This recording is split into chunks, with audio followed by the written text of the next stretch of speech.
Okay, so let's call to order at 7:03.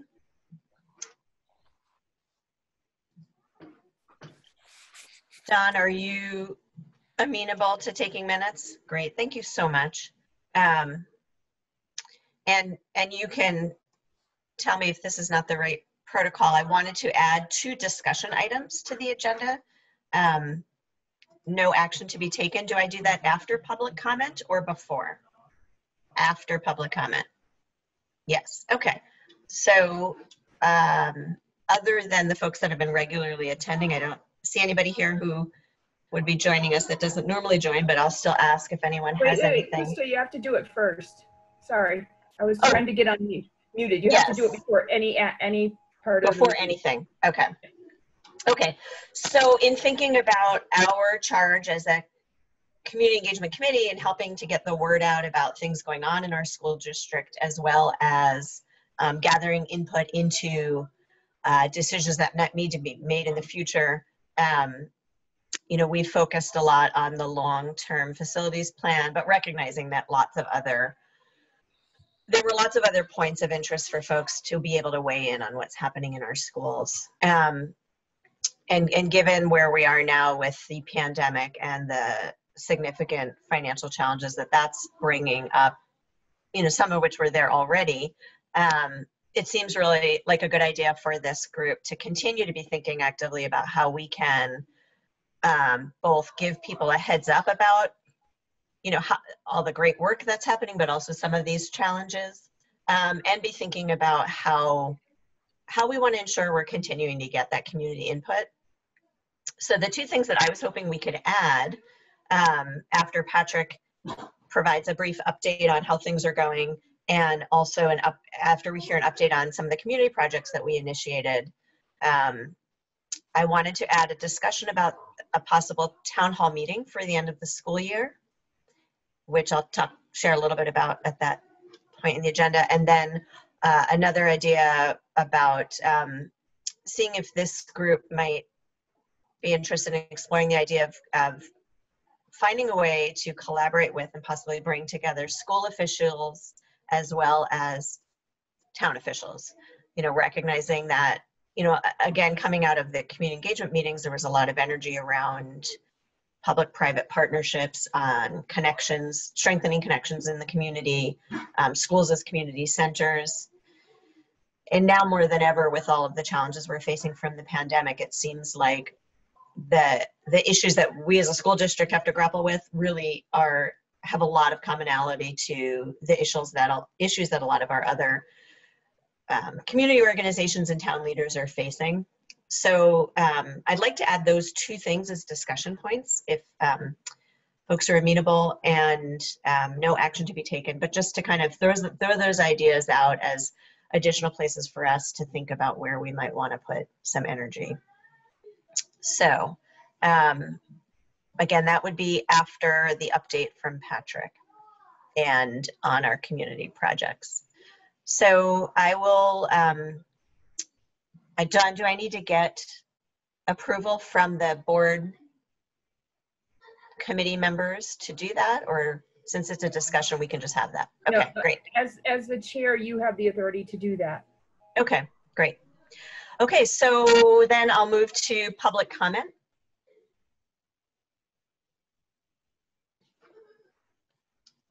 And I don't think I see any hands waving, so we'll just go right to approving the minutes from our last meeting. Don, thanks again for being willing to take the minutes.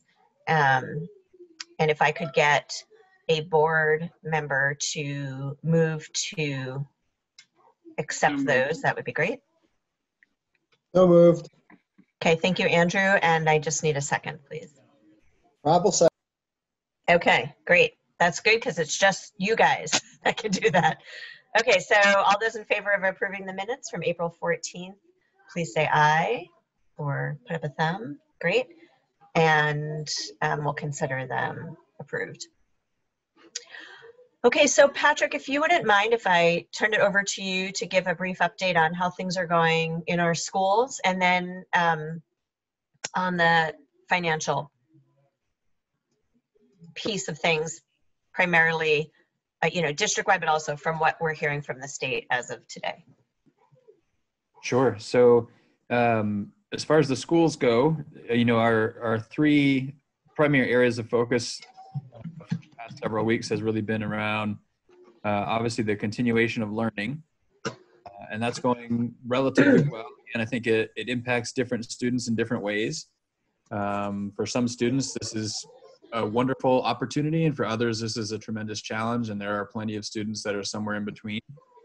I think it's going relatively well for most, though. I think we've been finding more and more creative ways to support students that are struggling and are getting better at connecting with families that have been a little trickier to get in touch with throughout this. So I feel like that's continuing to get a little bit better as time goes on.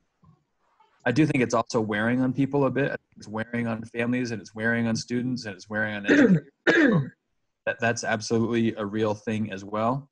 And unfortunately, we just have to find a way to kind of power through it to the end of the school year. In terms of childcare, our childcare program has grown a fair bit since we last talked. We are now serving 35 students in our essential persons childcare, and we have 12 students on the wait list. And it's considerably larger than the next largest in the state. So it's I would argue, successful childcare program running in the state right now. And they're doing amazing things. In fact, our ELP director, who's also running the childcare, was on with Vermont After School or something like that, an organization where she was helping to train others in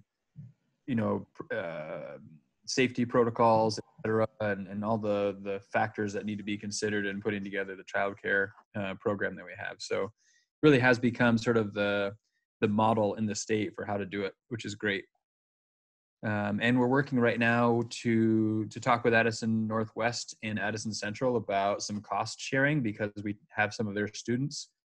And we want to make sure that we're getting the most of the CARES Act money that would be coming to MAUSD, and not getting money that, not tying up some of those CARES Act funds in costs that would be associated with students that are not in MAUSD. And so that's where we're trying to partner with our other Addison County school districts to help share in that. And so those conversations are ongoing right now. But I have no reason to believe that we won't figure something out that really works for everyone. So just again, a great opportunity to collaborate across districts in Addison County and just be good neighbors in these challenging times. So a lot of good things happening there. And food service continues to run really strong. There was a great article in The Independent recently. And yeah, we're feeding a lot of families and continuing on. And really with all of these, we're starting to think more about what does this look like toward the end of the year. First of all, trying to gain clarity on when is the end of the year. As it stands right now, the expectation is that school districts follow their school calendar. So for us, the last scheduled day with students currently is June 17th. There is, because our student days now in this year's calendar exceed 175, which is the minimum that we are required to have by state statute. We do have some flexibility perhaps in what we do with that last day, which is June 17th. That could be a day for staff only and not students. So we're going to begin those conversations as an administrative team to talk about the pros and cons of that. And should we decide that that's a better day for staff professional development instead of student contact, then we need to engage in conversation with the union, because the contract says 176 student days and 10 in-service days. And so we'd be changing that a little bit. I don't think it'd be a big deal. I think the union would actually appreciate the opportunity for that last day to be for professional development. So I don't anticipate any hiccups with that, but nothing definitive. So as it stands currently, June 17th is the last day. And so with some clarity on the end of the year, we're starting to shift gears and think about what does summer look like. So what might the expanded learning program be able to look like this summer? What do we do for food service this summer? Do we try to find a way to continue deliveries, or do we do pickup only as we typically would do in the summer?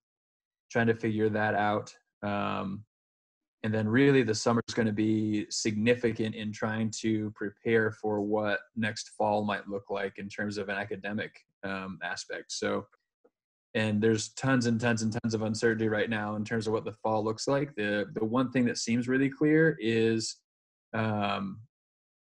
it won't look like school as we've come to know it, right? So it's not going to be all students showing up every day, all the time. There are likely to be social distancing expectations in place that we wouldn't be able to meet with all of our students in the schools at once.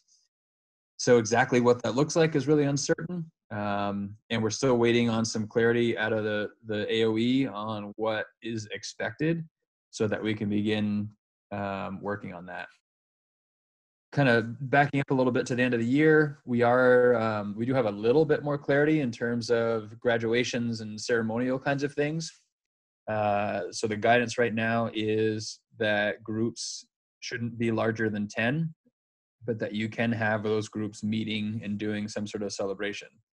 Obviously pretty limited on what you can do with groups not exceeding 10, but building leaders are working with in particular students and teachers to think about some creative ways to adhere to those guidelines, but still make the end of either their 6th grade time or the end of their high school time really something special. So those are, there are plans that are in the works right now. So from a sort of school side of things and what's happening, that's sort of a quick overview. Any questions on that before we jump into some of the financials? Yeah, Nancy? I heard you talking about the ELP summer program, and I'm just wondering, does that mean that decisions haven't been made yet about whether the ELP camps are going to happen? I think we're confident that they're going to happen. We're less certain of exactly what they're going to look like. Right now, we're feeling as though they're going to look a lot like what the essential person's childcare looks like in terms of the numbers of students, like the ratios to students and adults and the amount of space that any group of students might occupy. So, 6 or 7 students with 2 adults is the current thinking. And again, as some of the guidance changes on that, the group sizes, there's some talk that the group size is going to take a jump up from 10 to maybe 25 in the not too distant future. Mm-hmm. Obviously, it opens up some possibilities. Doesn't mean we have to go to 25, and that'll be something we take into consideration. Like what do we think families and staffers will feel are appropriate group sizes?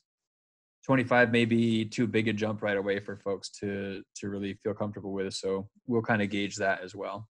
Okay, thanks. Patrick, Darla had a question in the chat. Darla, do you want to unmute and ask?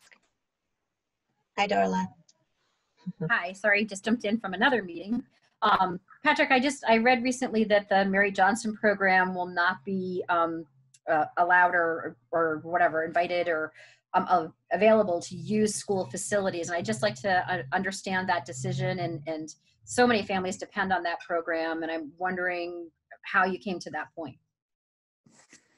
Yeah, so it kind of evolves around our 21C grant, which we were just awarded. So that's it's a little less than a $500,000 grant that we get to fund our after school programming. And part of that grant process, this winter, I guess, is when that process was underway. We have to identify our partners. And if we're partnering with someone who's not identified, we run the risk of jeopardizing the grant. And so this winter, Mandy and Katrina were working to reach out to partners and kind of get our list of partners together for the grant application. And the reapplication happens every 5 years. So we were due for this, what I think is going to be our 3rd installment of this 5-year grant. And so reached out to Mary Johnson to talk with them about being an official partner, in particular at Robinson and at Bristol. and they were not interested in being listed as a partner within the 21C grant. So that put us in a position of having to say, if you're not on this list of partners, we aren't able to jeopardize this grant, and therefore we wouldn't be able to continue with you beyond this summer. And they understood that, and so that's where that landed. So obviously the summer is very much up in the air. We had made arrangements for the Basque program at Bristol to continue this summer. I'm not sure if that's really going to happen or not in light of COVID-19. But beyond that, our ELP program will be expanding to cover the services that the Mary Johnson program has historically covered in Bristol and at Robinson. ELP already had expanded to cover the childcare needs at the other 3 elementary schools. So this just sort of expands that to cover all 5 schools now. So that's the gist of how that came to be. Thanks. It looks like Sarah had her hand up. Yeah, I'm curious if the state or the district is going to offer some professional development on virtual pedagogy throughout the summer, and I guess not the remainder of the school year, just to set our teachers up to be better prepared for the fall. And even if we go back to school, then the potential that we might have to go to virtual learning again. Yeah, so those are things that we're talking about right now. There isn't any definitive plans, but there's a recognition that we need to think about what PD is necessary, and as we start to get a little bit more clarity about what the fall might look like, that may offer us the clarity we need to really structure what the PD needs to be. There's been some ongoing PD around that virtual instruction. But it's been really most of our in-house folks offering that PD.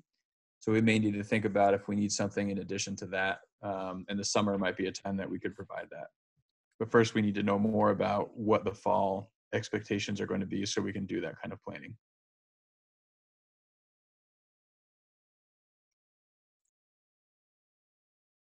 Go ahead, Mary. Yep, sorry. So is there any reason that you couldn't do the professional development in June before the 17th, like let students go? Because I'm sure it is pretty wearing. We're hearing that all the time. We're past the honeymoon phase, if there ever was one with the pandemic. Yeah. So is that a possibility? I know they contractually have to be there, the teachers have to be there, but can students be released earlier and then have professional development then? Can't do that. State statute requires a minimum of 175 student contact days. And we had a couple of days where there were no students back in March when this really first began. Those days have been waived, and those are the only days that have been waived. So we still have to hit our 175, and for us, we hit 175 on June 16th. And that's a state mandate? State statute. Okay. Thanks. Patrick, I had a question. Some of the schools in our area are dealing with the, quote, grading process differently. Some of the districts in our area are dealing with the grading process differently. And was there any opportunity for all the superintendents to try to get on the same page? It's tricky when we have kids at CVU who word on the street is that their expectations are different from kids at Mount Abe and different from kids at Middlebury. So I just wondered, since our scale is so small and we can do some things on a statewide level more easily, was there any effort to try to make that similar across the board? There was definitely conversation with our regional group of superintendents. The part of the trick is we didn't all have the same scale to begin with. So it meant different kinds of change to be able to get to the same place. From our perspective, when we were looking at it, we already had a 4-point scale so what I think some other districts, and this may be the most common thing, some districts have gone to a 3-point scale for scoring. We were already using a 4-point scale at the elementary level and at the secondary level. So for us to do the work to shift from a 4-point scale to a 3-point scale would have been fairly significant, and it would have been sort of a retraining for students, And the difference between a 4-point scale that everyone was already accustomed to and our systems were built around and a 3-point scale didn't seem worth the headache it would have been to make that change and sort of retrain everybody around a 3-point scale. So we decided to stay with a 4-point scale. But there was conversation about what makes sense regionally. And we sort of landed on there was some consistency around the 3 points, but there was also recognition that we were in very different places to begin with. So we likely weren't going to get great uniformity in that throughout the region.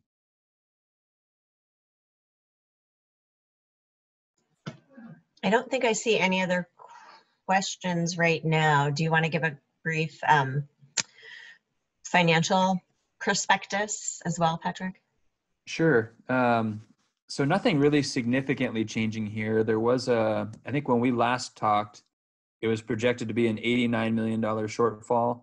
There was some sort of a calculation error that's actually more like a $69 million shortfall.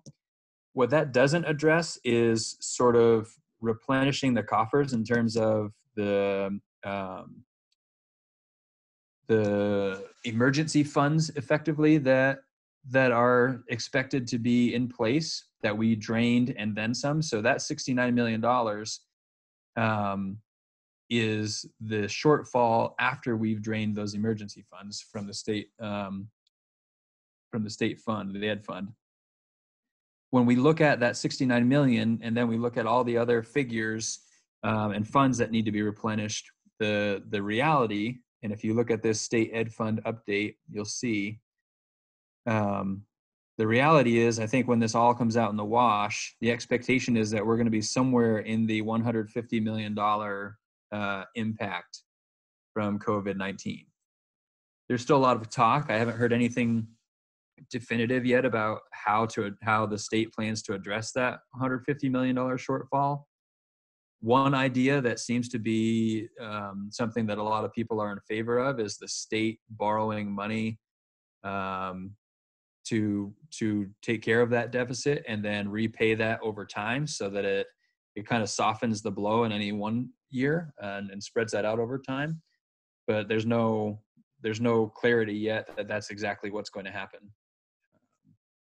And I don't remember what we discussed before, but we've been doing a lot of work to position ourselves to be able to withstand whatever the financial impact is, in particular in FY21.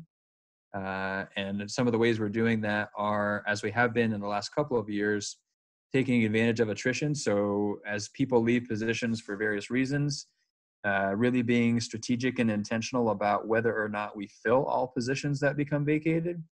So we do have a handful of positions already for next year that we're budgeted for that we do not plan to fill.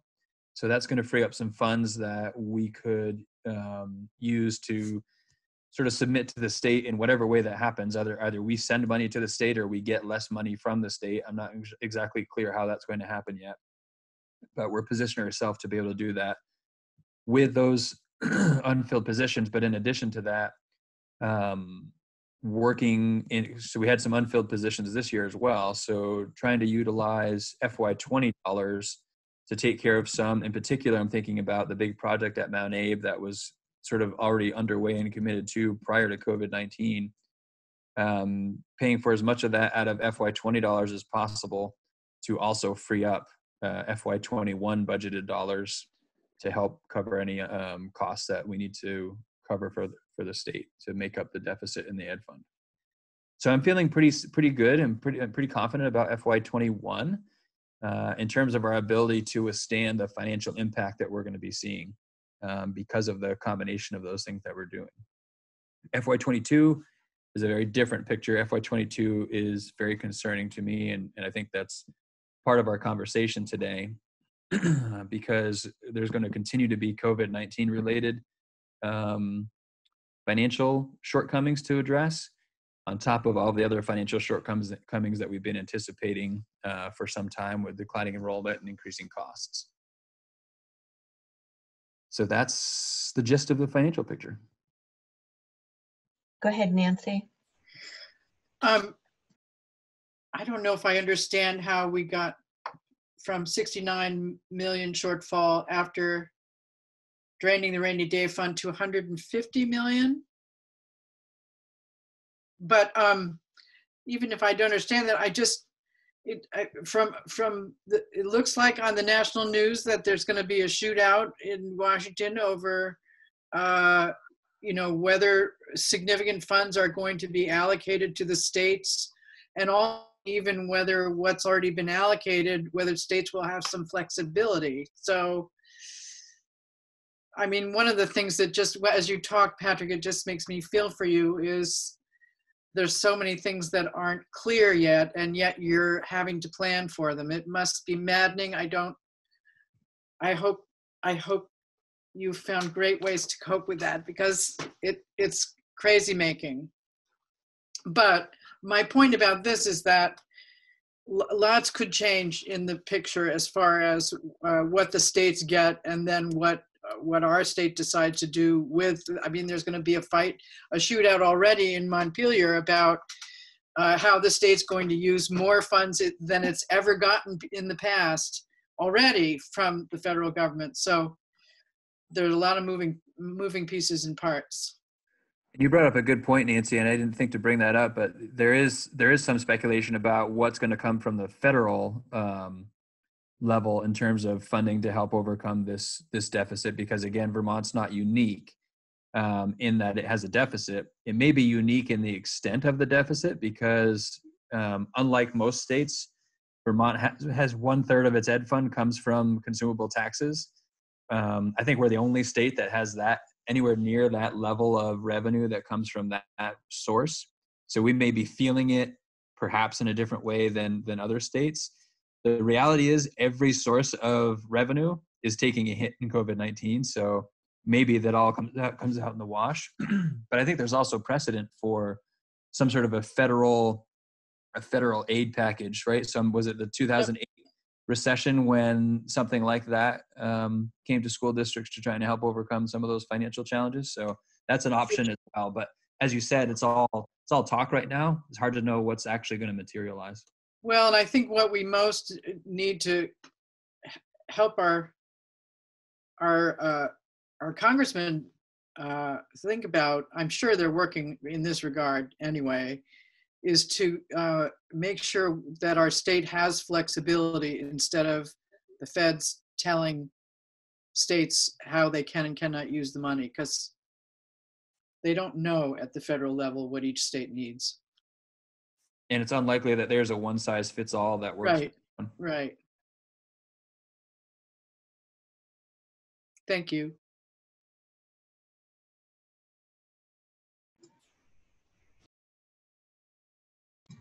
Does anyone have any other questions or thoughts about that rosy financial picture for Patrick before we move on? Okay, thank you, Patrick, for continuing to keep us informed. And maybe we can just take a minute to share an update on some of the community projects that got started out of this group, and then talk more in depth about how these kinds of conversations that we're having here are important to share out with the larger community, and finding roles for people in the community to help be part of solutions moving forward. So Sal, would you like to share a little update from the Postcard Zone, and Rob as well, maybe? Sure. I have only handed out about 35 postcards so far to people, and a number of those were in handfuls. So it could be that some kids are talking to lots of elders, but a lot of kids haven't, or families haven't shown interest in, or I haven't figured out how to ask more than a few times on Front Porch Forum and connecting with friends. So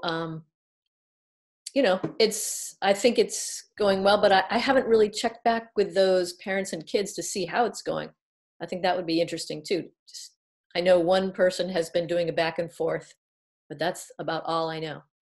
I did meet someone on the street, an older woman who said she definitely wanted to be a part of it. So I put her name on a few, but I haven't found any kids yet to hand that out. So I ended up writing her one just to let her know that she really is on the list. and it'll happen sometime. And the other thing is, as far as the interviews, I finally did my interview, and it was so pleasurable to do that. And I loved hearing about the stories, and it was just I'm so grateful that Nancy suggested we do that. That's all for me.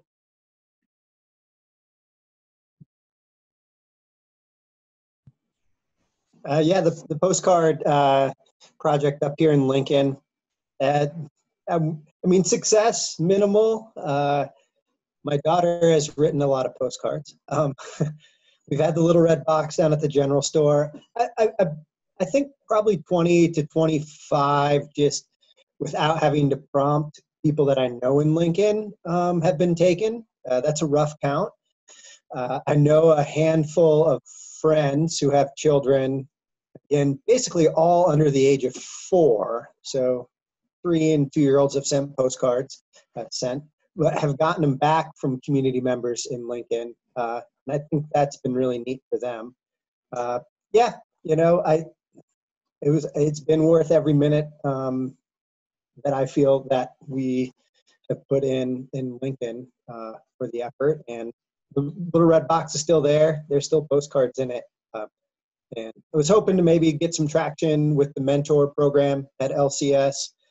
Didn't have any luck there. And I understand the bandwidth and other priorities. So, you know, just a hopeful resource for students and or educators to engage in either literacy projects and also community connectivity. And, you know, take it or leave it, I think is a worthwhile effort. So continuing to stock the red box and put weekly prompts on, and I think I'm neighbors with the librarian here in Lincoln, so it's going to migrate down the East River Road, or West River, I guess at that point, coming up and have a new home at the library. And I think we'll extend beyond just the idea of students connecting with the community, but more of just Lincoln connecting with Lincoln. Go ahead, Dawn. There's a senior meal that's happening. I think maybe in Bristol I heard something about it. I wonder if you could leave a stack of postcards there, because they're doing a pickup for meals. They're not sitting down, but they're doing takeout, I heard. I'd have to ask. I could get more details tomorrow, but I did hear the Masonic Temple's doing it, maybe? We're doing it here in New Haven as well, and we have more seniors than we have kids, which is part of the problem. So it's more about getting the kids to write the cards. And we had said if we got 20 cards out, if we made a difference in the lives of 20 seniors and kids in town, it would be successful. And we've given out 27, and several of the kids have gotten responses. Andrew, I don't know if your kids have gotten a response from the cards they sent out, but it's my daughter. I went out to a couple of college kids at our home, and they were really excited to write postcards to local folks.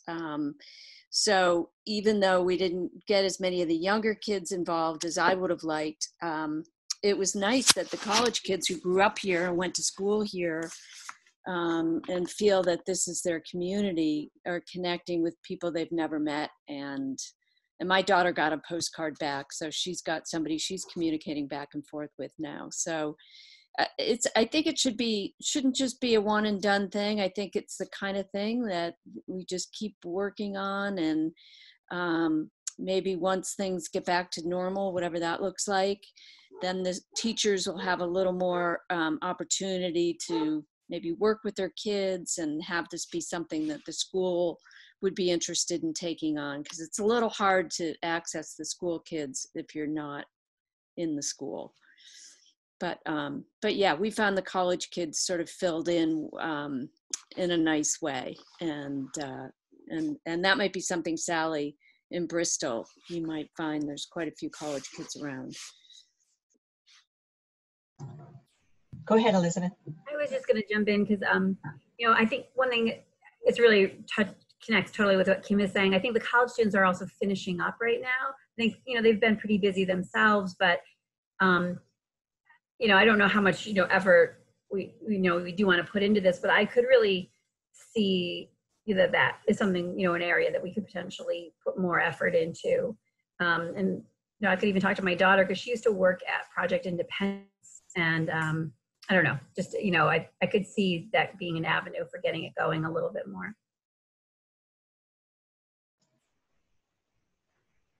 Mary, how are things, or Nancy, how are things on the interview front?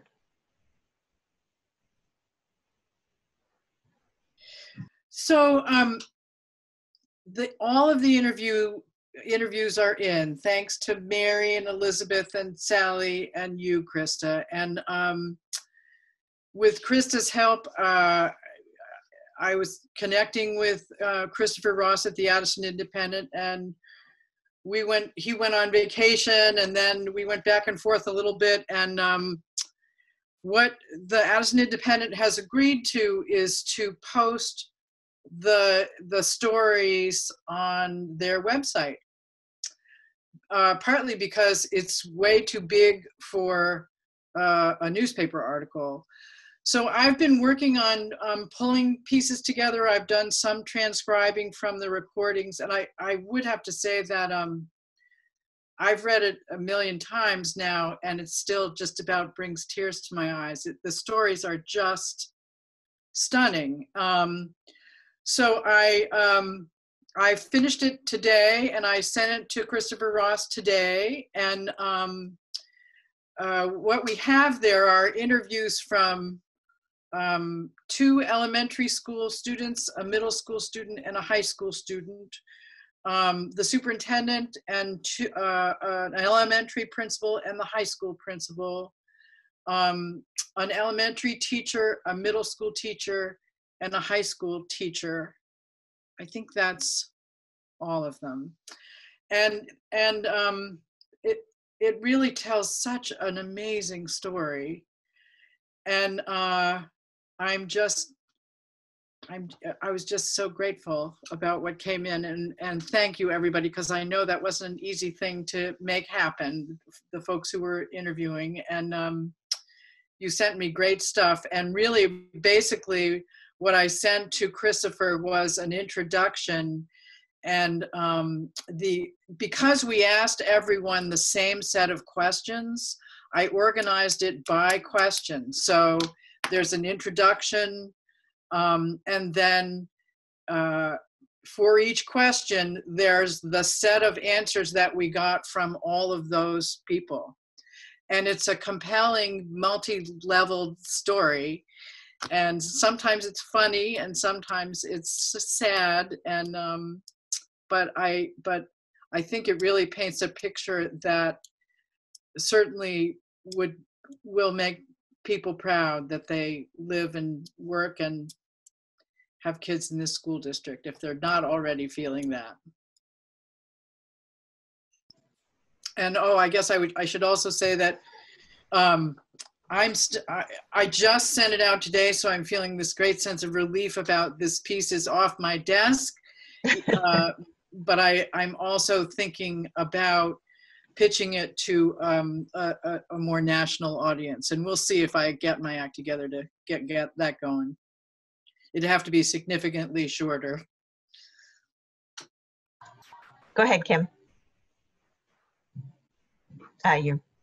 Yeah, there we go. Yeah, there you go. Is there a place does the community engagement group have a website, or are there pages where you could post those? And then that would be the thing that even on our own community front porch forums, we could let people know about this project, and then put a link in there so that people could go to read those interviews and learn more about it, which would be great. But definitely.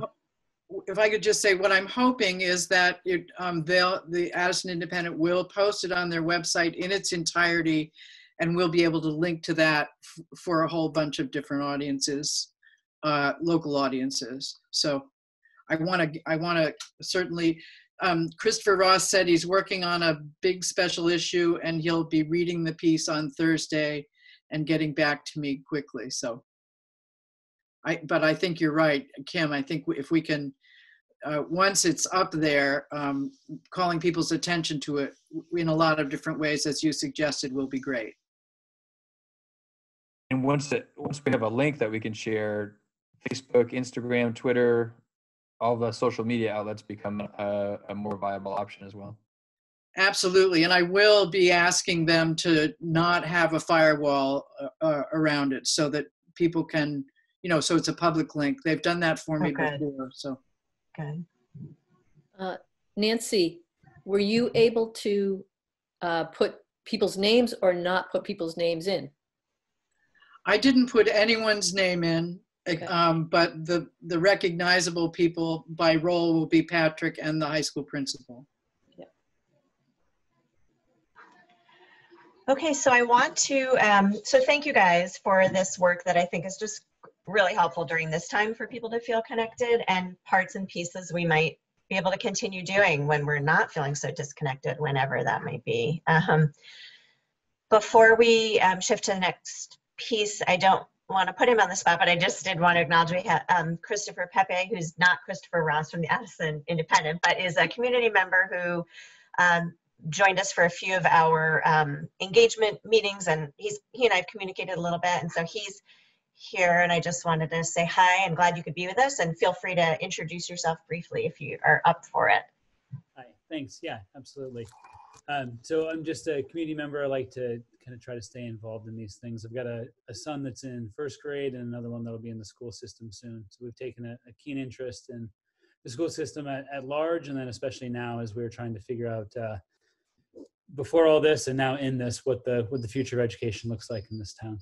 So I'm glad to participate as much as I can. I'll make as many of these as I can. Thank you.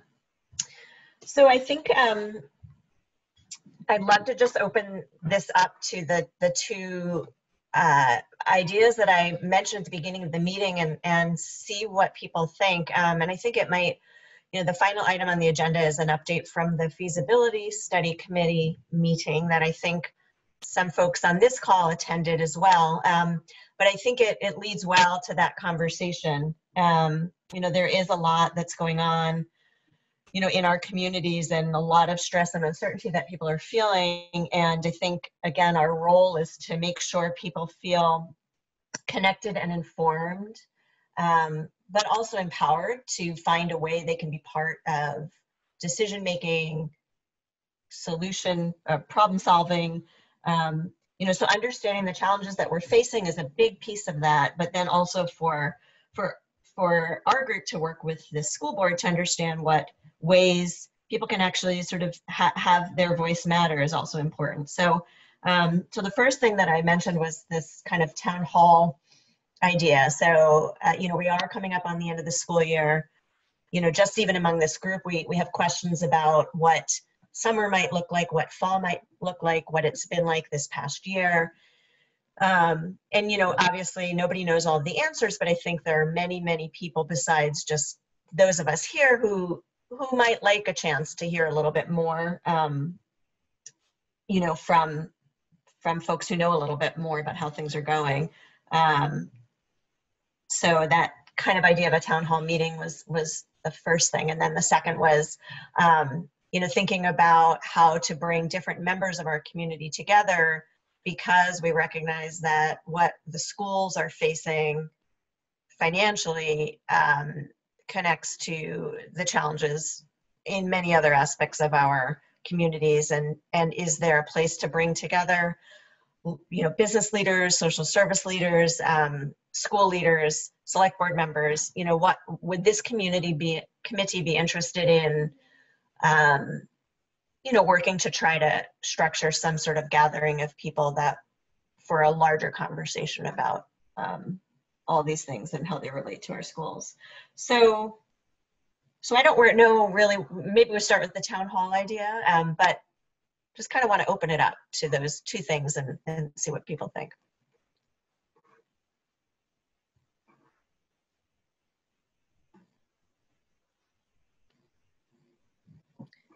Well, I'll just say that I think it's a great idea. Both of them are great ideas. I'm really happy that you're thinking about it and you're sharing it, and let's talk about how to do it. Sounds great. Go ahead, Sarah. Yeah, I absolutely agree. I think it'll be interesting as we start to kind of workshop what it would actually look like to make it be very welcoming to community members.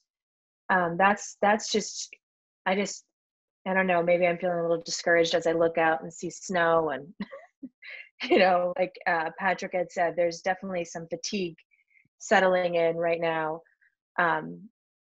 So I think that that's a call to reach out to the community as much as we can to provide information as much as we can. And yet I don't have a vision of what that looks like. So I would love to just workshop that.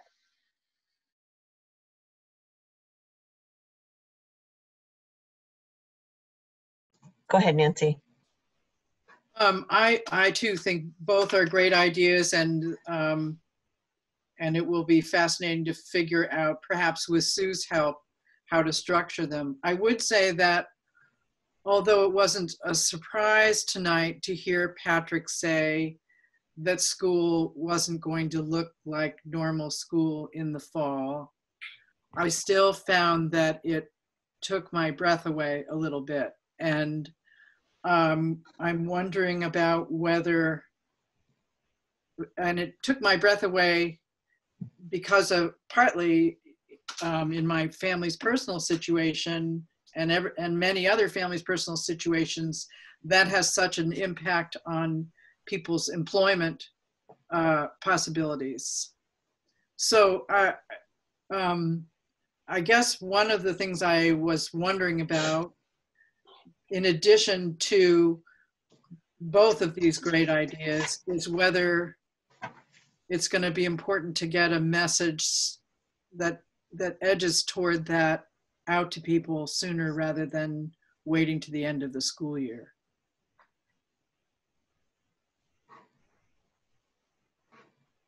Even with all the uncertainty about what it's going to actually look like,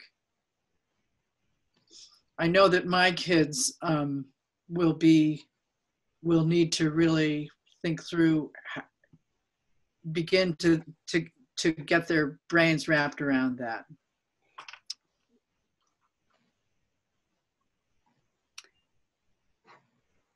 Go ahead, Mary. Yeah, totally love the ideas. And I was thinking this week, like, what do we know from the community? Like, what is our job? And I was thinking, like, well, all we did over the past year was kind of unearthing those values that everyone came to in our district. And if we could somehow wrap that into, so it's not just an informative thing, which I don't think that's what you were envisioning, but to somehow maybe have us all be thinking out of the box of how we could, you know, address those values in a way that's, we have to think out of the box because it's going to be totally different in the fall. And then 2021, it's going to be totally different. So maybe just asking good questions that generate some ideas about that. I don't know. I just think we should fold those values into the town hall meeting. Just because that's all we know from the community so far. That's what we kind of came to.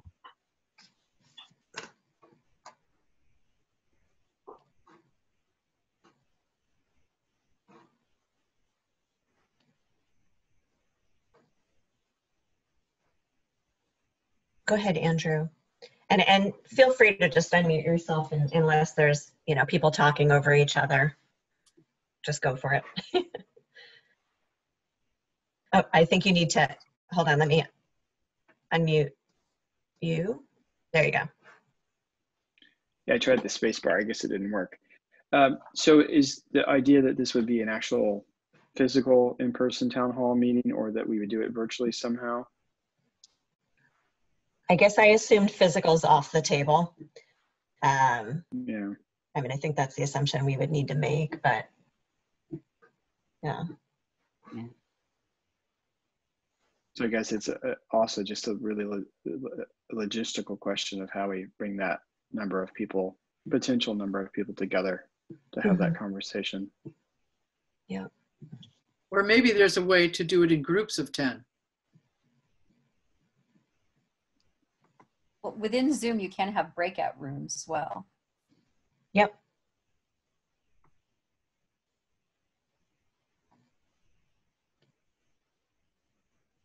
Krista, did you have a chance at all to talk with Sue about this idea? Not really. Correct me if I'm wrong, Patrick or Don, but I don't think we really talked about that much. Patrick, do you recall? No, I don't think we talked about this specifically. You and I had a chance to talk about the idea, and it started with the notion of some sort of a recorded video that could be distributed in a lot of different ways to get a broader audience. You know, there are pros and cons to something that's live versus recorded. That's worth thinking through. You know, if it's something that's pre-recorded, we can be a little bit more, we can cover the points that are important, that we think are important for people to know, or that we hear from people that they want to know about. And it can be a little bit more succinct and then distributed. You know, recording a town hall that is more live, though virtual, is going to be less efficient, and people will just need to hold their attention longer to get the information that they might want to have. So I don't know. I think it's worth thinking through the pre-recorded versus the live. But that is something that we had a chance to talk through, but I don't think we talked about it a lot with Sue. Yeah, and Yes. I wonder if we could reach out to the community via Front Porch Forum, or, you know, all the different various means of communication that we have, to ask for questions that the community is having and collect those questions, and then see which ones we're able to answer or just touch upon. You know, like Mary's saying, also bringing in the values, because I think that's been a very rich part of this process. That is something that we have, and that's informative. That's progress. That's something that we can use as a foundation in this messaging. And then, yeah, I think the pre-recorded thing is the way to go. And I know that that Lincolnites would love to hear from Tori. You know, they'd love to hear from Patrick, but I'm sure they would also love to hear from Tori and from leadership. I mean, it's something that I hear at the town meeting. They say, okay, the district, we're broke, and, you know, we got to do something, but how is Lincoln doing? And so as much as everybody wants to know what's actually going to happen with our schools, I think they'd also like to hear from the voice of the person who is like, you know, steering the ship of the school that their kids are going to.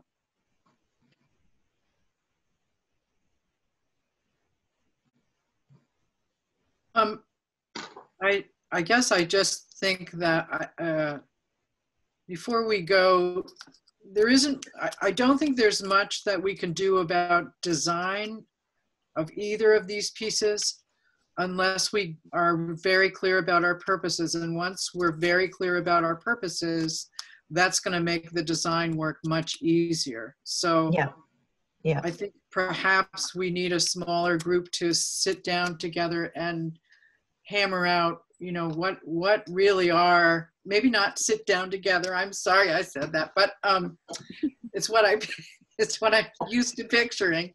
And hammer out what the purposes really are, and then use that to do the design.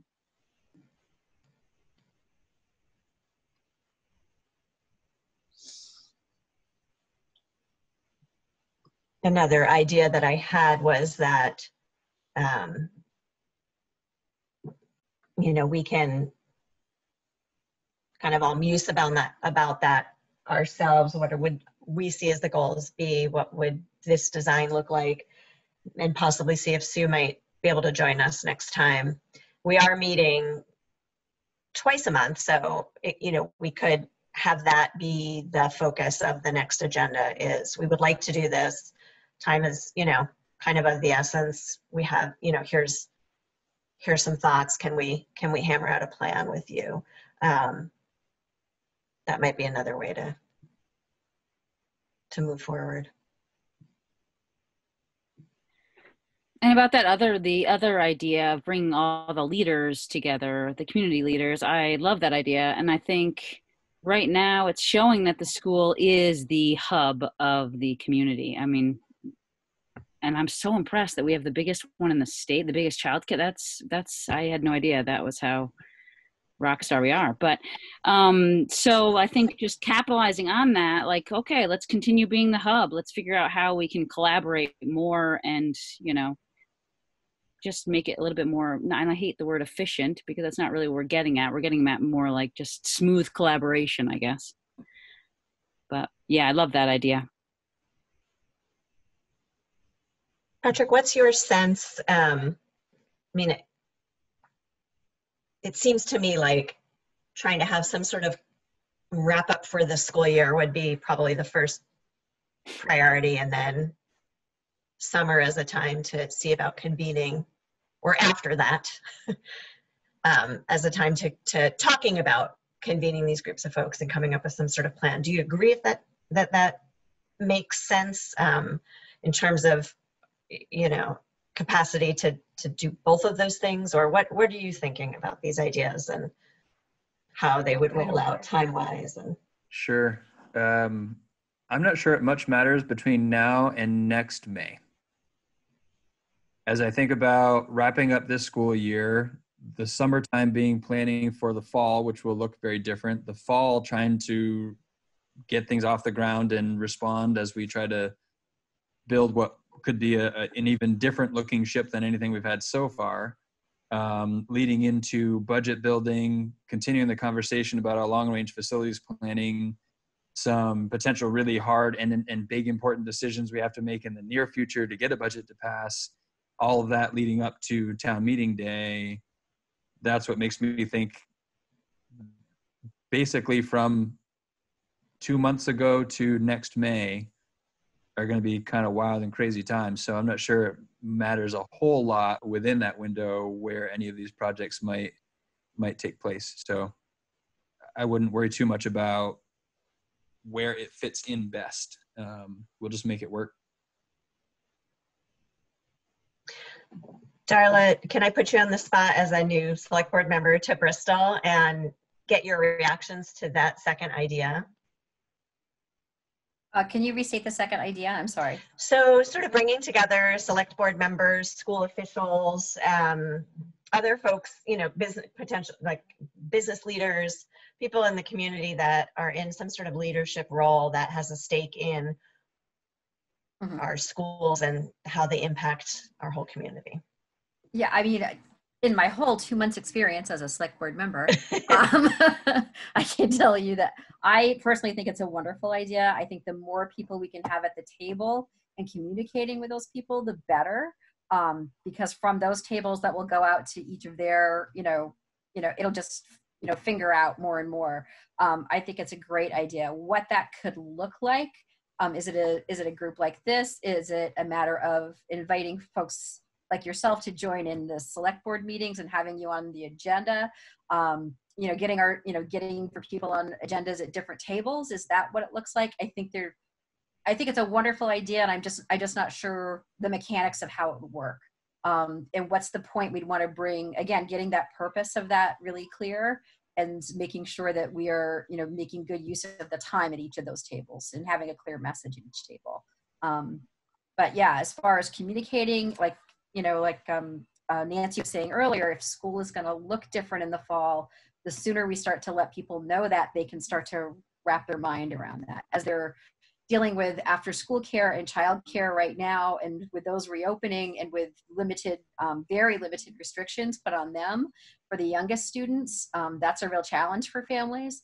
And the way that the state has been sort of putting that information out all at once, and so everybody hears it, like the field doesn't hear it before parents are hearing it, so there's no preparation time. The more preparation that we can help to give folks, in my opinion, is better for families. So I think it's a great idea, Krista, and I'd be happy to work on a team to figure out what that would look like and the best use of those times at those tables.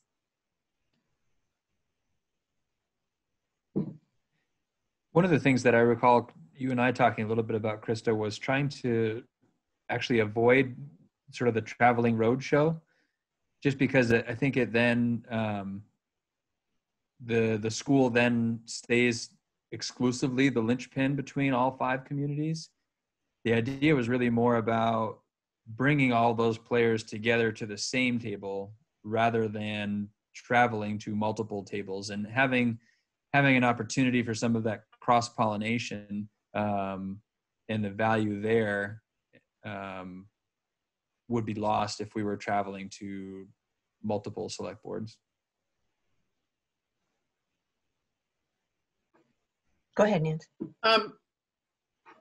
I just want to make sure I understand the general purposes of these 2 pieces. The end of the school year possible town hall meeting, if I'm hearing correctly, is partly about how are we going to, as a community, support each other through more time of things not being the way we remember they used to be. And the second one, the collaboration with school, among school and town officials, our town mothers and fathers and so forth, that piece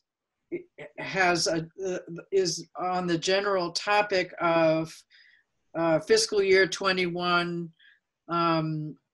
financial pressures and related facilities decisions. Am I parsing those, generally speaking, as the 2 different concepts that people would be talking about in those 2 different meetings, or have I gotten that wrong? I think the second one, yes. The first one, I guess maybe is open to discussion a little bit, but I think it might be twofold. One is really just in informing folks about where things stand as we know them. You know, what's happened over the year. You know, maybe a little of the behind the scenes sort of why, and what we know might, or what we think might happen in the summer, and what we think might happen in the fall, and a little bit of the why. So more kind of sharing information out that might lead to then other opportunities for back and forth and problem solving out of that. But I think you know, initially be sort of sharing information out, and then the second piece is more about coming together to discuss shared challenges and finding solutions toward those. But I mean, are the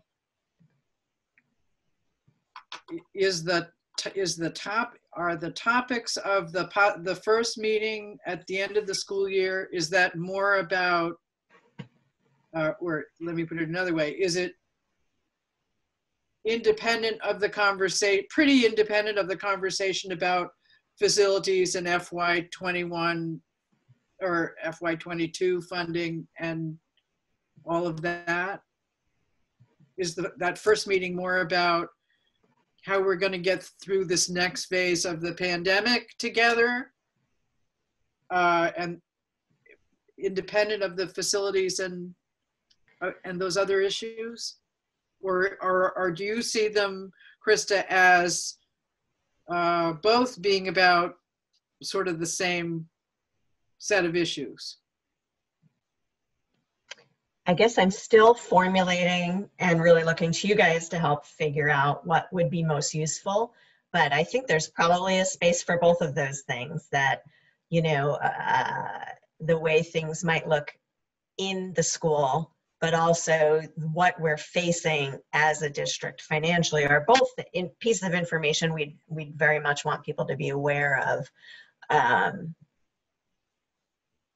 Because I mean, I may be wrong, but having attended the first facilities committee meeting and hearing Patrick talk about shifts in the timeline for that,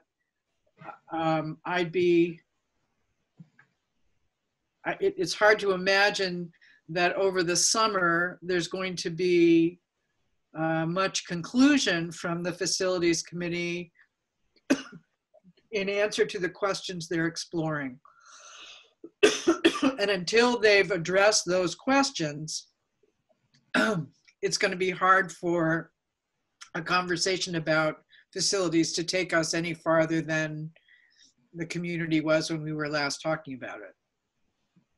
That's true, but we will, as a board, be contemplating the very beginnings of the budget building process,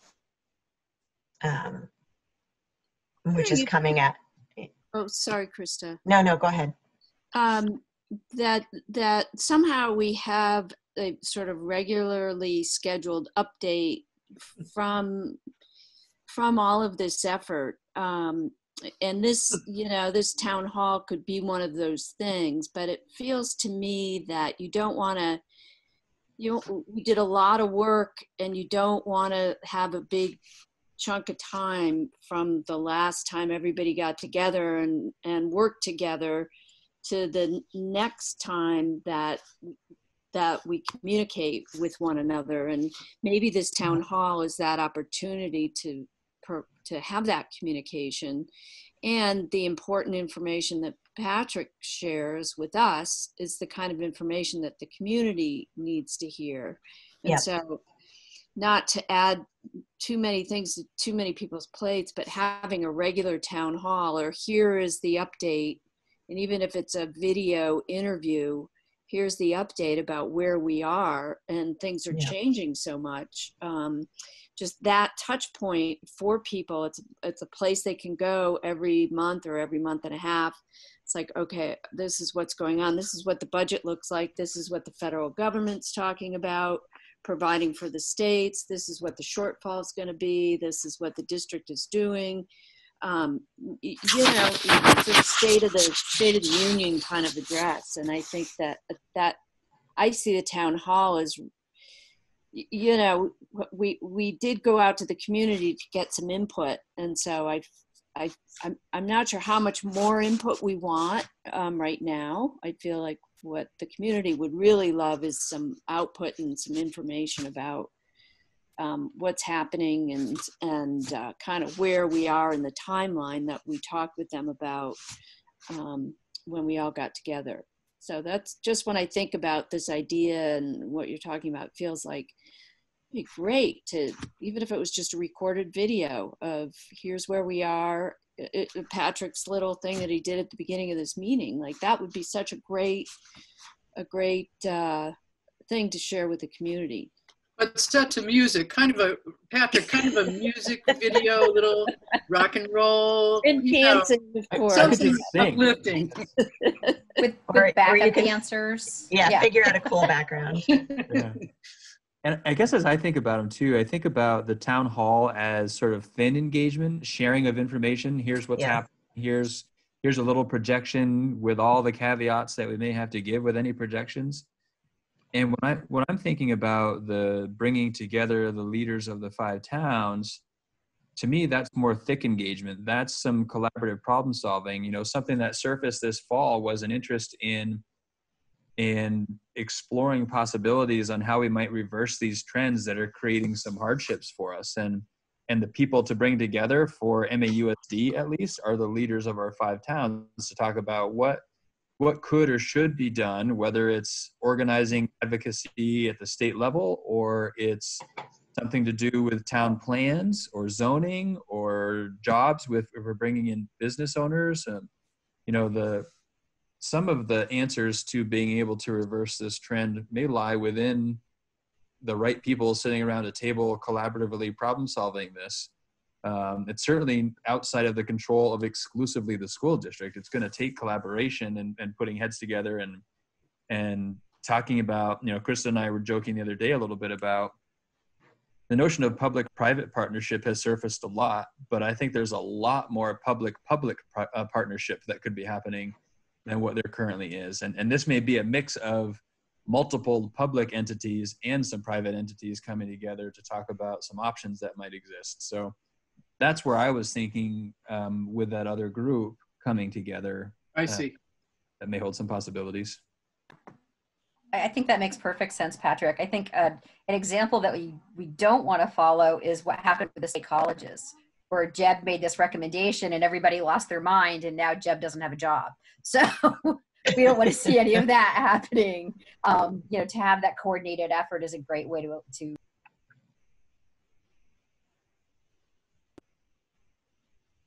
Yes, I agree. Patrick, do we know right now, right now that the fall's not going to be looking like it is in normal times? Sadly, there's not a lot I know right now. Right. There's speculation. I know, right. Yeah, exactly. And it's really, it's not so much a concrete for sure, I know with absolute certainty. It's more, it's highly, highly unlikely that the fall is going to look like this past fall did. Just because I can't imagine really the key is a vaccine, right? So it's a race to a vaccine. Once there's a vaccine and it's widely distributed, then things can maybe return to what we have come to know or what we used to know as normal. I don't know that we think of that as normal anymore, but I think it's highly unlikely that we have a vaccine developed and widely distributed before the fall. And we may not have it at any point next school year even. So it's really looking at those public health indicators that are making it seem quite clear that school in the fall won't be 650 kids at Mount Abe every day, for example. Like, I wonder, kind of like what Darla was saying before, like whether you should maybe have just a quick video just saying that almost. Like, I don't know. I don't have kids, so I don't know how parents are orienting, but I feel like I don't know. That was like a wake up call to me to like, geez, holy cow. Okay, here we go. And we all know this. I hear it every day on the radio that we're not ready in the fall, but yeah, I don't know. And the only risk is getting their anxiety increased with having no details to offer and no absolute certainty behind any of the statements. And so to me, that's the risk, right? So the notion of transparency and sharing what we think we know right now is great, except that for some people to have that reaction and have nothing to sort of bring them down from that heightened anxiety in terms of clarity and procedural next steps kinds of things, there's just a risk. Yeah, no, yeah. But you shouldn't have to shoulder the uncertainty yourself, Patrick. I mean, it helps me.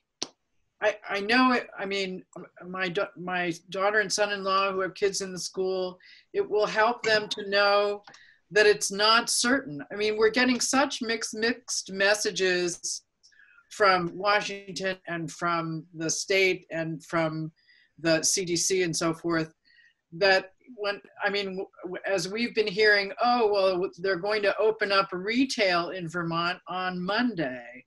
And when I heard that, I thought, well, gosh, that probably means that they're going to really open up school as normal. I mean, that's where my head went with it. So I know it's not comfortable to share your uncertainty with the world, but it's not your fault that you're uncertain, and it helps us. I think is going to help my family be thinking differently, even though they know they can't make plans yet. To know that it's a question about whether school would look like regular school in the fall or not, and likely it won't. Right. And I also, something that I've been appreciating is the governor's press conference every Monday, Wednesday, and Friday. I mean, and a lot of the questions he's unable to answer. And that's been something that's been so refreshing, is that he just says, I don't know. He's got obviously a team of specialists that are managing the different sectors of the government. But I've been just so impressed and calmed by his presence, his willingness to say he doesn't know, his willingness to take responsibility and apologize for things that aren't going well. And so I think just conveying that to our community, like, we don't have all the answers, but I'm here for you to I'll try to give you as much information as I possibly can, which isn't much, but this is kind of where we are at this point. Yeah, and I like Kim's idea of it being something that they can rely on. I mean, I've been like maybe strangely relying on those press conferences, but just like once a month, did they know that like, okay, so we're going to hear from Secretary French on Friday, but we're going to hear from Patrick Green, our local leader, you know, the third Wednesday of the month. And so that kind of just like points to something. It might be interesting to also, you know, if you like the team of experts Sarah just referenced, you know, the rumor mill flies, and it might be interesting for people to, you know, maybe hear from Susan Rule, like here's how it's going on the special ed front, or from Kathy Alexander. You know, the robocalls are awesome, but they only reach, I think, you know, the people on the MAUSD list, right? So if this gets traction, I think it will help dispel some rumors, and it will just be that consistent, regular face, which could be hugely helpful. But all that being said, I mean, I think now I understand better what your thinking has been about both these pieces. I really like, I mean, it helped me to have you say, Patrick, thin engagement and thick engagement, that the first piece is, and as Kim said, keeping in touch with people, letting them know how things have progressed since we last checked in with them about the kind of facilities, school enrollment issues, and what's happened since then, and kind of what the picture looks like and what we don't know and what we do about that. But then a thick collaboration meeting, problem solving around, oh, I don't know, things like how to take advantage of the urban flight that's going to be headed our way, you know, yeah. It could easily happen. And other ways to reverse enrollment decline. I mean, I think that will be also a fascinating meeting to design. And for me, that meeting, because it's all interconnected, right? So there's enrollment decline is in, you know, the population of Vermont isn't necessarily declining. It's not growing at the rate that other states might be, but our population's aging more rapidly than other places, and less people are working in the workforce. And like, so enrollment decline is indicative of other demographic challenges that Absolutely. are for our region and our state, which is part of what puts us all has us all invested in finding a solution.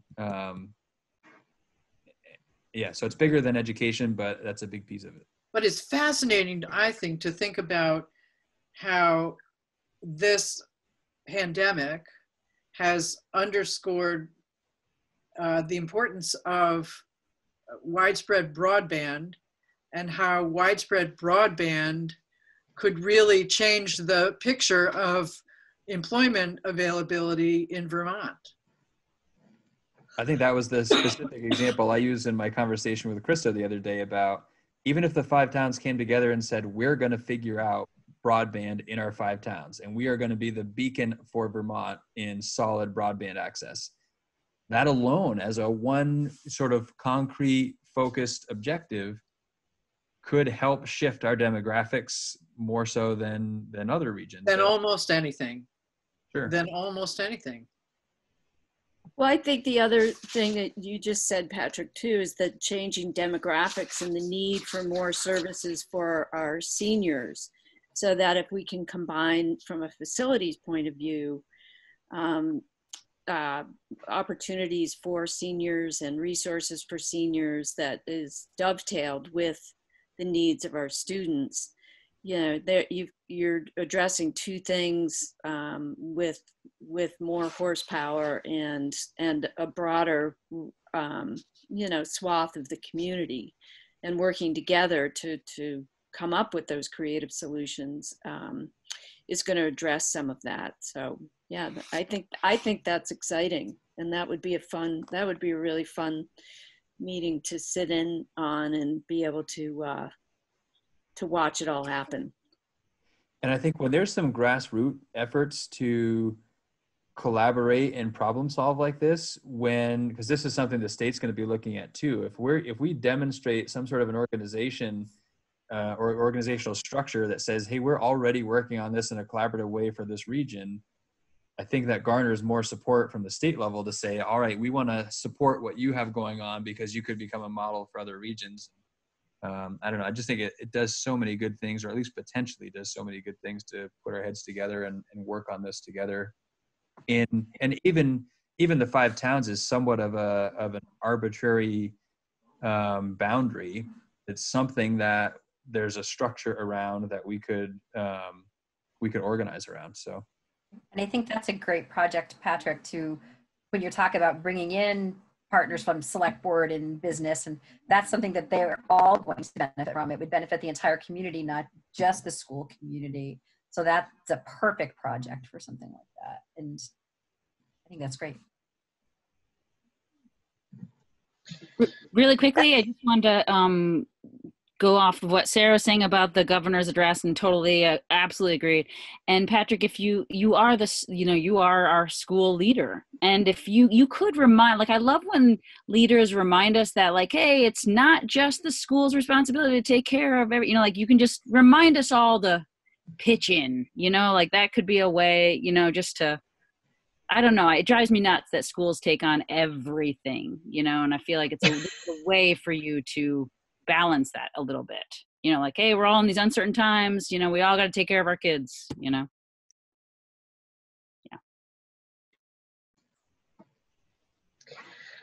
So I'm really excited because I feel like a lot of people wanted to be part of this conversation that's ebbed and flowed a lot for a while, but it's the energy that you all bring, I think, can help move some really great pieces together. And I want to talk a little bit about the feasibility study committee work, but to kind of close this out, I'm thinking, Patrick, it sounded like this, PR piece might be, it sounds like we're making a suggestion that you would probably then enact. Does that sound right? Do you want to check back in on what you're thinking that might look like with us before you run with it? Because if that is the case, then I was imagining maybe our meeting in 2 weeks would focus more on how do we bring together these leaders. How do we make sure that whatever you've put together, we get out, whatever town hall piece you put together, we get out as much as we can to the community, but that we spend our discussion time next time on this, the second idea. What's your reaction to that, or anyone else's, before we move on? Yeah, I'm comfortable taking it and running with it. I think the wondering that I have is, I myself, and certainly with a small group of folks, I can come up with what I think information people want to know, or perhaps this group can help gather the questions that people are interested in having some answers to, knowing that there may not be concrete answers, but at least that'll give me some direct feedback from folks in the community about what they want, because this isn't necessarily about me trying to satisfy needs I have. This is about me trying to satisfy needs a community has, and I'd like to have something better than my hunch on what people want to know to build this around. So what if we each just check in with ourselves about the questions we have and a few other people that we know? I don't think we need to put the call out to the universe, but probably among us and a couple of conversations we could have with we know, we'd collect plenty of questions. And then that would be useful to you and your team in planning what it might look like. That would be really helpful. And then what I'm sort of imagining is almost a Zoom call like this that is somewhat orchestrated with me doing some facilitation. So I would answer some questions, but I would have Susan and Katrina and Floyd and Andy and, Kathy Alexander, key leaders trying to address some of those. Trying to think about your point too, Sarah, which I think is a good one. How to weave in building leaders. That gets a little complicated because, there are 5 elementary school principals and different towns. I want to hear from each of them. And so have to think that through to get their voice incorporated somehow. But I can figure that out. And some of that will be driven by the kinds of questions that come about. So, but basically recording a structure like this that you can see everyone's faces and you can hear what they're having to say. And then we'll try to keep it somewhat succinct and, something that we can distribute pretty broadly for folks to see.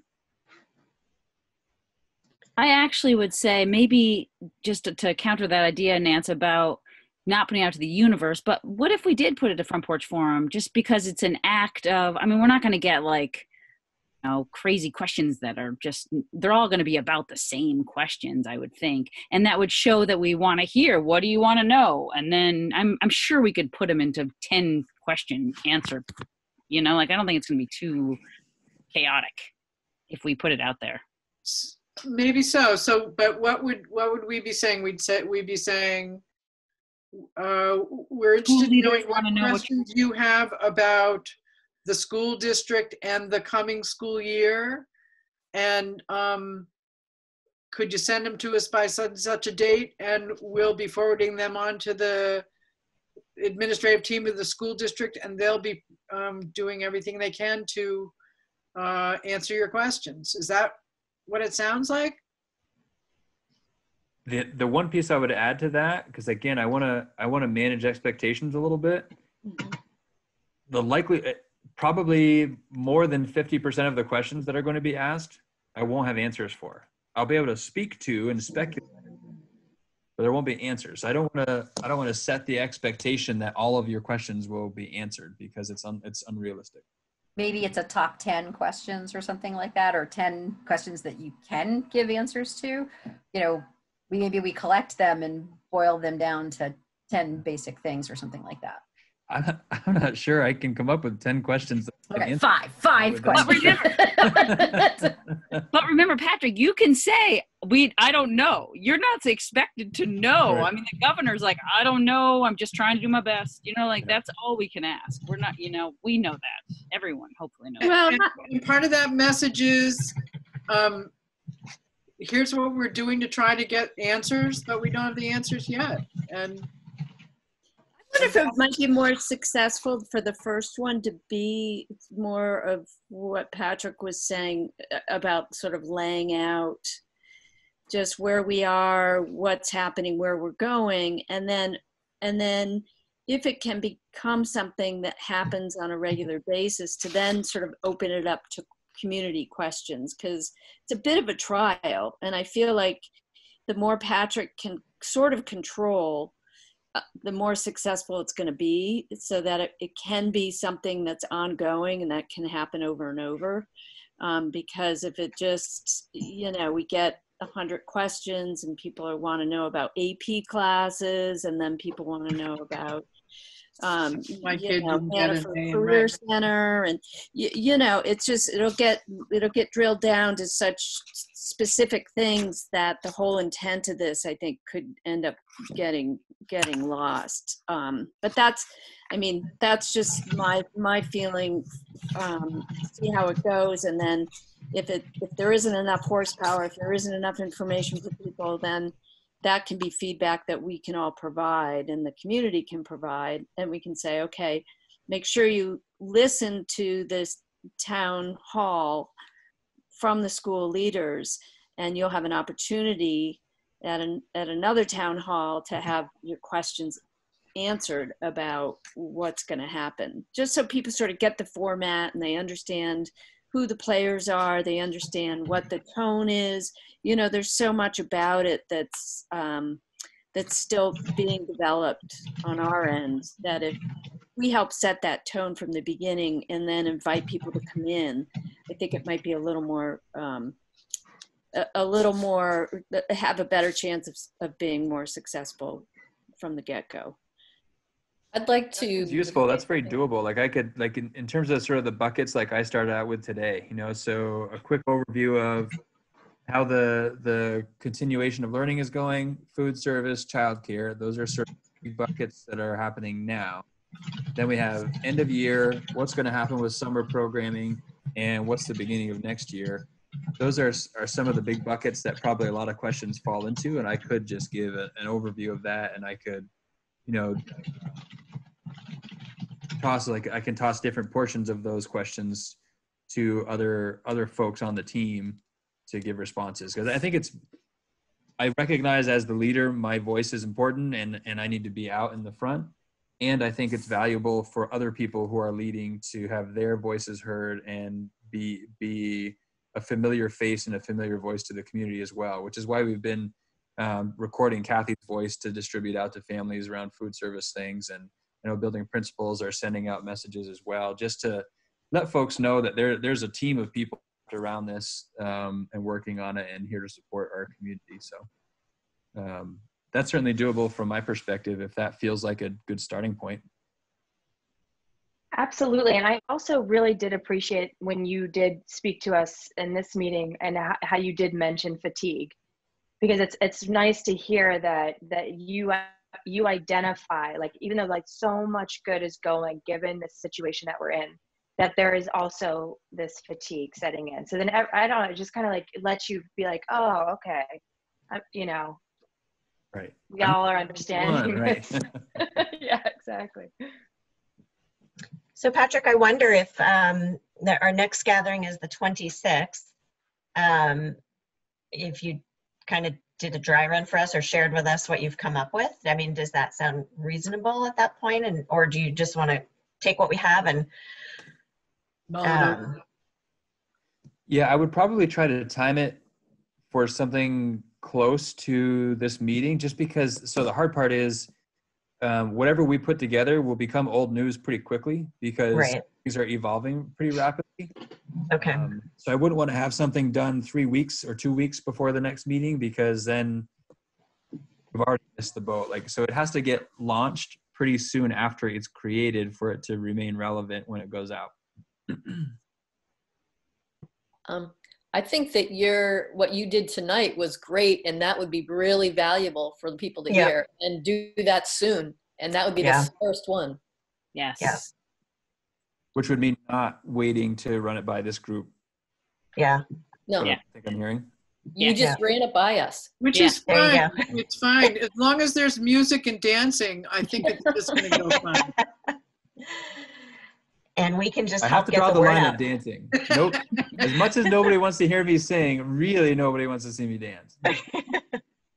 I think getting the word out, Krista, is that'll be our job. Update, just so we can make sure people know where to tune in and what the vehicle is. Well, it'll be a link, right? Once you do it, it'll be a link that we can post in a lot of different places. Yep. And we can post it too through our mechanisms with social media and whatnot. I think another important role for this group would be to sort of have an ear to the ground and try to have a sense of what's the buzz following that, and what and what did it not satisfy, as we think about second and more iterations of that. Yeah. And that's when hopefully we can put something out at the Front Porch Forum. That's when we can hopefully get the community like, what do you feel? What are you wondering? Yeah. Mm-hmm. I think it would be interesting to have it eventually have an interesting name too, like the such and such update, or just so it's something interesting title, so that people look forward to their update. We started a video series. It was really last fall, and it kind of lost steam. I think we called it the Minute or the Mount Abe Minute or something like that, trying to keep it brief. And was once or twice a month to just do a quick blast out on some of the hot topics for that month. So this may have to be a little bit longer given the sort of town hall nature, and we're covering a lot of ground with a lot of faces, but we'll see what name takes shape. That's awesome. Thank you, Patrick, for hearing all of this and being willing to give it a whirl, because I think it will be hugely helpful. And we'll give it a try and we'll see what worked and what didn't. But the main thing is the communication. And then let's all kind of chew on the other idea and talk more in depth about that at our next meeting. So I did want to just maybe Kevin, would you be willing to give an update from the feasibility study committee? I know Nancy and Sally and Mary and I were there. Darla, I think maybe was there as well, maybe not. Anyway, not everybody was there, but it would be great to just sort of hear how that kicked off, and maybe if folks have any questions about that, we can spend a little bit of time on that.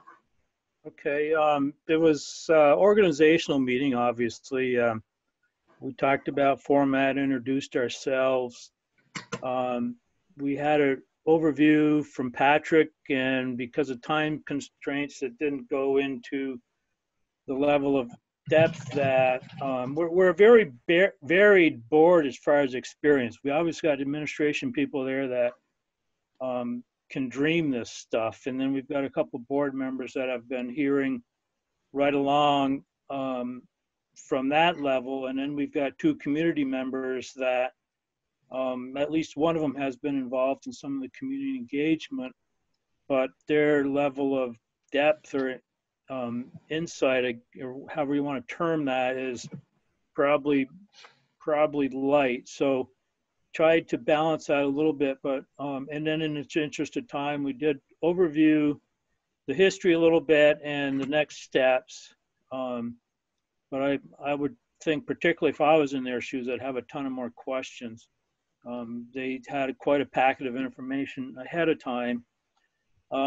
We talked about, as Patrick has discussed at board meetings at least, about using a contractor, I guess you could say, or consultant that has an expertise in analysis of schools and capacities and whatnot.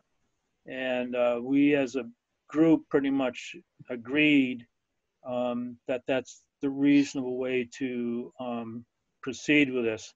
One of the community members is actually an associate principal with Freeman French, and he pretty much laid it right out that if they had the job, that's exactly what they would be doing, turning around to somebody and kind of like, we'll get the interface and information firsthand.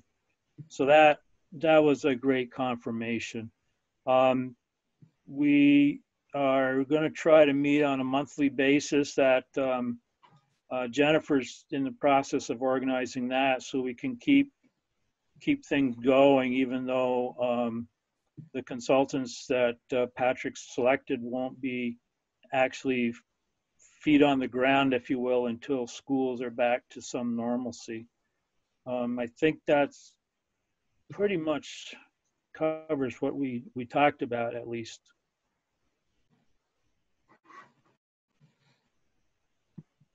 I was just thinking that it might be worth the consultants thinking about the fact that it might not be back to normalcy, just so that they're not creating a plan that is not really relevant. You know, it's worth thinking that way. Yeah, in my conversations with them, they fully recognize that the fall is an unknown right now. So the timeline, and Krista mentioned this earlier, that the timeline is going to need to be adjusted as a result of COVID-19, because part of the study involves the folks with sort of feet on the ground, as Kevin said, in the school, and that would have been happening this spring had we been in session. Obviously that won't happen now this spring. It'll happen at the earliest in the fall. So the timeline that we drafted a while back had the hopes of the study from this consultant, so the New England School Development Council, having that study completed by July, so that at the August retreat, the board could review the study, hear my thoughts on the study, and think about next steps in terms of bringing information back to the community for the next round of community engagement. With COVID-19 doing what it's doing and schools not being in session, they're looking at probably a November, December timeline for that study to be complete now instead of July. And that's assuming that school resumes in the fall. Now, if we're back in some sort of a hybrid model in the fall, maybe there's a way that they can get the information they need under those circumstances. If they can't do what they need to do until school's fully back in session, then our timeline is very much up in the air, which is unfortunate because in all likelihood, our financial reality timeline isn't changing, even though our study timeline is going to have some significant delay. The other thing that I'd like to add, and it wasn't discussed at the meeting, but in the packet information was a proposal from the consultants, and their approach is pretty impressive. They're in-depth analysis for student populations, their projections. They're projecting out for 10 years, which I thought was pretty amazing. And the strategies they use to develop those projections are very complete. And then the rationale that they use to assess classroom capacity, if you will, takes into account not only students but programs as well. So I think you know, this particular group has going to give us a lot of information and provide us a lot of expertise and provide us with a lot of depth and background.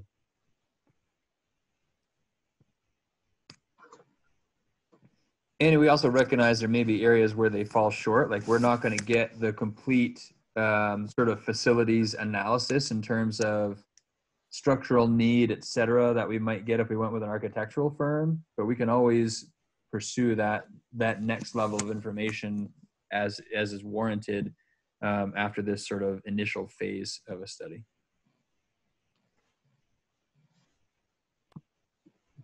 I also think that we're going to learn a lot about education in the next year and a half that is going to be possibly different than what we've known for many, many years. So I just think we should be open to watching how education shifts in the next year or so because of this COVID thing and how that could be something that is worth thinking about in the future. Like, it's not like it's ever going to really be totally over probably in general as far as viruses or groups. We don't really know. So we should just be aware of that. Yeah. It's a revolution, and good things come out of revolution. Things that normally wouldn't happen or would take years to formulate can happen quickly in circumstance like this. I've just been so impressed with the school system and how they've been able to pivot and do that. So hats off. I think to your point too, Sally, again, this is my opinion, not this committee's opinion, but Scott in one of his news conferences probably a couple weeks ago, I don't pay much attention to him, but he was discussing a lot of the financial issues with the state budget, and of course the educational aspects of it came up with it. And his comment was that something's got to change with the way schools operate and the cost of schools. And he said, I could give $1 billion. There's a lot of smart people in the state I could give $1 billion to come up with a better system, and it wouldn't look like anything we have today. You know, having read all of the interviews, I would say that one thing that's clear in just about every single one of them is that there's some wonderful things happening with remote teaching, but really deep learning that sticks depends on elements that remote teaching can't provide. So when I think about what Sally was saying, I would just say remote teaching will probably have a greater role going forward when we've got a vaccine and all of this is behind us, because there's some wonderful things it can do, but there's some real gaps. And when you read the interviews, you'll see what people are missing that feels really important to teaching and learning. And that's important stuff to keep in mind, I think. I just want to say that I didn't mean that, oh, everything's going to go to remote. That might not be the revolution that happens, you know. I just think there could be a lot of shifts. Yes, absolutely. And there's some wonderful shifts happening. Oh gosh, I can't wait for you to read it all. It's neat. Hey, speaking of which, can you send that to those of us who are on this call? I mean, I would love to see that. You will see it, but I want to wait till I hear back from the Addison Independent and see what he's going to do. Yeah. I will definitely get it to you. So we have 12 minutes left, but your point, Sally, in this conversation is a good segue to another piece of this, our partnership with the Feasibility Study Committee. And so a couple of things on that. One, Kevin, I think, is going to join the check-in calls that Sue and Patrick and Don and I have, which will be great to ensure that there's good communication between the chairs of these two groups. And, you know, that we can think about where in this process we can continue to be involving the community. That's going to be a really important and evolving piece. But something else that I think is going to be important as well is, you know, in what way and space do we provide for the emergence of new thinking that may not have taken place in the fall, but is still, you know, might be worth considering in some way. And you know, I'd like us to talk maybe more about that on our next call, but, you know, is this group kind of a vetting for some of those ideas? Do we share them with Kevin's committee and let them sort of work through them? How do we keep honor and integrity in the process in the fall that generated some really powerful values that our community is really committed to, and, you know, be open to how those look without devaluing the participation of all the people that you know, did engage already. So I think that's going to be an evolving conversation. You know, we can pretty much guarantee that as we get closer to having to make hard conversations, there's going to be more and more of an interest in exploring lots of different avenues. Some of them will align well with conversations that have already happened and will already be contemplated by the facilities feasibility group, and others might be new, and how we navigate those, I think, is going to be important for us to continue to talk about. But in the meantime, you'll see on your agenda that Sue put together a tool that I think is important. You know, we might want to modify it, but you know, that was just her first attempt at capturing our values and creating a rubric we could use for all of the decision making that the board contemplates. You know, how well do those decisions align with our community values? So I think that is the piece to keep at the forefront. So before we wrap up, I'm going to steal a page from Kevin's chairing of the facilities committee, which he asked everyone to go around and just share if they had any lingering thoughts or comments before we close, which I really liked, because I think some of us have a minute, you know, need a minute or two to chew on things, and you can pass if you don't want to share. But I think it's a good way to sort of close things out. Kevin, you're raising your hand. If you want to add anything. Krista, I can't take much credit for that. I stole that from the Bristol Select Board. Okay, well, I really like that. So whoever gets it, I like it. So yeah, so I you know, there's a lot more to say on all of these things, but it's late and we're all probably ready to sign off. So for now, let's just, and you can pass if you'd like, but I'm going to go by who I see in my screen in what order. So I'm going to start with you, Nancy.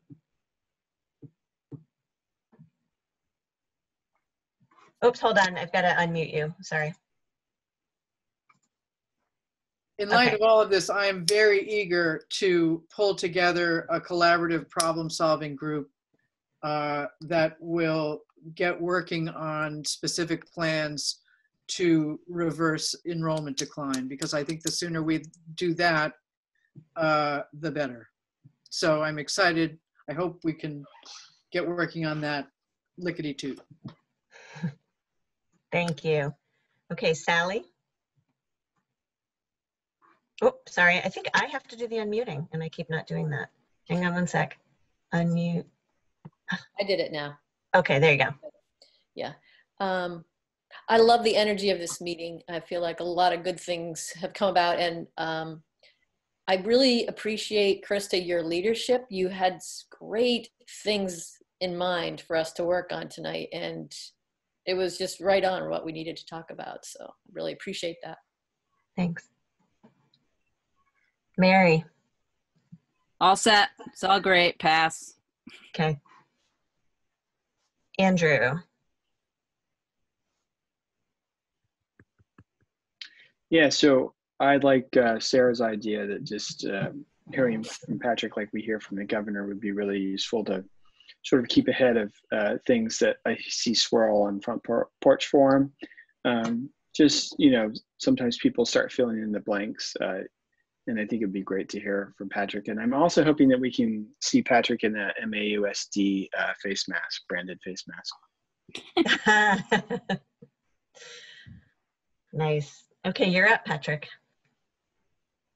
I just continue to be appreciative in the way our community rises to the challenge. And I think tonight's meeting was another piece of evidence of our community rising to the challenge. So I'm excited about the potential of this group of 5 town leaders coming together.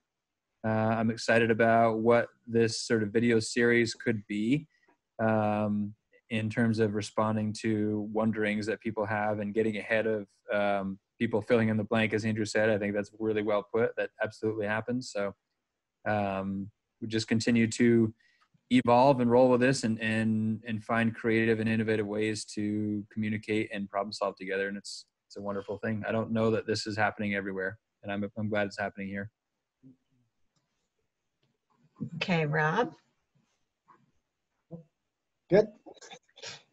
Yeah, I love the idea of Patrick having a share out. And I think we really need to value the space for the entire community to ask questions. And I understand you might not have the answers, Patrick, but also it's a great opportunity to engage the educators, paraprofessionals, other folks in the school districts to maybe reach out and try to answer those questions for people if they don't have that opportunity. You know, let those folks that are in the weeds operate in the weeds. Just another great touch point for our teachers and our students. And yeah, I think gratitude to you, Patrick, and the entire team. It's been an incredible thing that you guys have done. It's been unknown and feels like a year upon year of unknowns. And I would encourage us to continue to build upon those knowns and even increase with video chat, fireside chat with Patrick, moving forward. And I would say the same for the Community Engagement Committee and also the Feasibility Study Committee. I think the more transparent and honest we can be, whether that's with an answer or a non-answer, is so important moving forward in the world that we now live in. Thank you. Kevin? I don't believe I have anything. I just like to sit here and listen. Okay. Let's see. Kim, trying to unmute you here. There you go. Oh, there you go. There I am. Okay, I just wanted to say how much I appreciate all the work that Patrick and the district are doing, and then this entire group who's just devoted to making a real difference in our community. And a lot of people in this group don't have kids in the district, don't have students, but have a very deep and intense interest in making sure that our district can be the best that it can be, and the willingness to devote your time and energy to that is very inspiring. So thank you to everybody. Okay, Christopher. Thanks. I just have kind of more of the same. That was my same message. But as a community member, it is clear to me that you have a very difficult and fairly thankless job sometimes. and you all bring a lot of energy and dedication, and I've been really impressed with the efficiency and just veracity with which you bring the best to our community. So we really appreciate that. Thank you all. Thank you. And Darla. Trying to unmute still. Oh, there you go. I, again, just like gratitude, like I said before, having to pivot the way that you have, that the school has, creating those opportunities for kids to continue their learning, to have lunch delivered by Elsa and the crew. I mean, those pieces really make it a difficult situation for kids so great. And I'm so appreciative of that. Having a group like this that really binds different sectors of the community together. I haven't had kids at Mount Abe for, I'm going to say how many years it's been. Over 10, 15, almost 15 years. It's great to be able to still be connected in that way. And I look forward to bringing select board and, other community leaders together in that. And I'm happy to be part of how that gets organized. That's a great conversation to have. Okay, thank you, Darla. Dawn, I don't know if you have anything to add. I'm trying to unmute you. I cannot. Are you there, Dawn?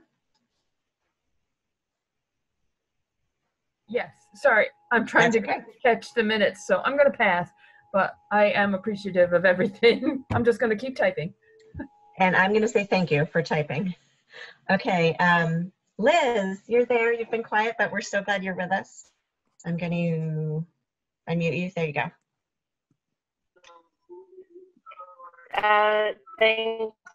Thanks again, everybody, and stay well. All of that. Thank you. All right. Thanks, Liz. Okay, so I think that, oh my gosh, 8:59. Nice work, everyone. So could I get a motion from either Andrew or Rob to adjourn the meeting? And we'll meet again. Oh, sorry, hold on. Public comment. If there's any other, I'm assuming there's not. Okay, so we'll adjourn and then see you guys again in 2 weeks. So Andrew has moved to adjourn, and Rob, I'm assuming you'll second for us? Thank you. Okay. All right. Thank you, everyone. Have a great night. Bye. Thanks, Krista. Bye. Thank you.